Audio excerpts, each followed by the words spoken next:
Published 1908 Eastern Standard Time, the 26th of February 2018. Updated 1909 Eastern Standard Time, the 26th of February 2018. A new procedure could help lung patients breathe more easily. Here, 57-year-old Kim Burgess, a security guard who's in Hern Bay, Kent, tells Adrian Monti how it helped him. 6 years ago, when I was a police officer, I started struggling to breathe whenever I was called to an emergency and had to run to my patrol car. The operators would be on the radio wanting to talk to me as I drove, but I'd spend several minutes gasping for air. I assumed I was just unfit, and this was starting to show as I reached my 50s. But then I became short of breath when walking upstairs or carrying heavy shopping, so in late 2012 I saw my GP. A new procedure, which destroys tiny nerves in your lungs, could help lung patients breathe more easily. After checking my lung function, he referred me for hospital tests which showed I had chronic bronchitis, one of the main forms of chronic obstructive pulmonary disease, COPD, or progressive lung disease. The airways in my lungs had become inflamed over time, most likely as a result of smoking. I'd started at 18, and was soon on 20 cigarettes a day, if not more. I'd tried giving up before, but only stopped completely in 2014. The doctor said my breathing would get worse, and I was prescribed medications including preventer inhalers to relax the respiratory muscles, as well as a reliever inhaler for my breathlessness, like someone with asthma. But I still found myself coughing to clear mucus from my chest. And by early 2014, I'd need my inhaler even more. I certainly couldn't chase any criminals. That March I was moved to answering phone queries. In August, the police medical officer decided I wasn't fit enough for operational duties, so I took early retirement at 53. It was the sensible decision, but I was sad I could no longer do the job I loved. Destroying the vagus nerves around the lungs can irritate the nerves supplying the gastrointestinal tract, leading to heartburn and bloating. This usually resolves in about 6 to 12 weeks. There may be ulceration in the airway. This should heal. Targeted lung denervation is a very new approach that may well help some with chronic obstructive pulmonary disease, says Dr. Ramsey Sabat, a respiratory consultant at the Spire Cardiff Hospital. Science behind it appears sound. This is good, as up to now there has been little treatment intervention that makes a huge difference. Later that year I began working as a store security guard. Everyday life was becoming a struggle. My consultant said my lungs were only a third as effective as they should be, which was a shock. In July 2016, my mom read about a new treatment for COPD where they burn away some of the nerves around the lungs to stop them sending signals to produce more mucus. I showed my GP the article, and he referred me to the clinical trial it mentioned.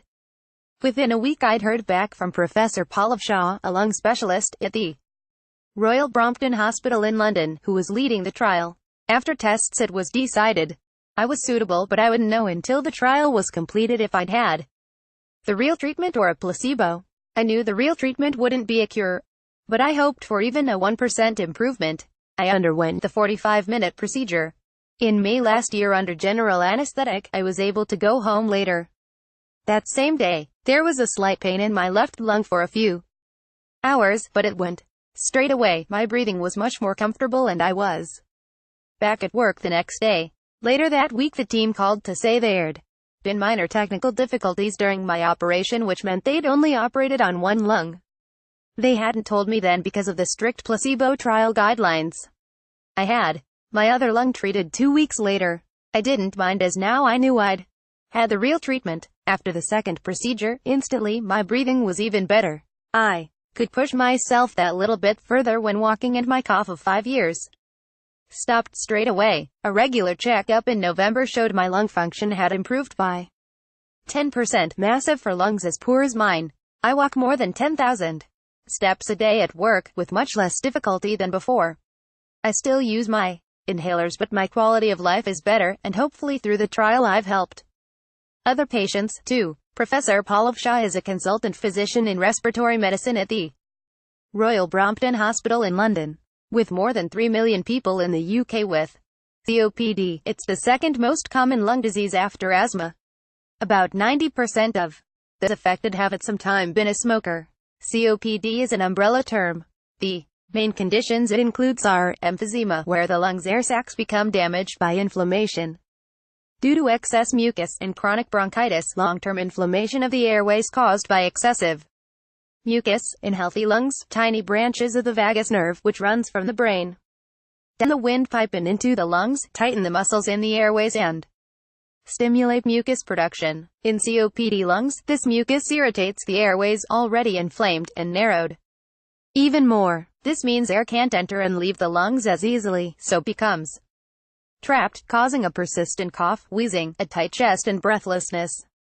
COPD is initially treated with medications to dilate the airways. These typically improve lung function between 5 to 10%, but there are downsides, including the inhaler not distributing the drug evenly, and side effects such as dry mouth and blurred vision. COPD is initially treated with medications to dilate the airways. These typically improve lung function between 5 to 10%, but there are downsides, including the inhaler not distributing the drug evenly, and side effects such as dry mouth and blurred vision. In the past decade, we've developed a number of new treatments to collapse portions of damaged, overinflated parts of the lung. In the past 3 years, a non-invasive procedure has been trialed. It was only introduced to the UK last year. It's a one-off treatment, so better than drugs which patients have to take all the time. It has an added effect in terms of improving lung function when used with medication. It uses radiofrequency heat energy to destroy branches of the vagus nerve.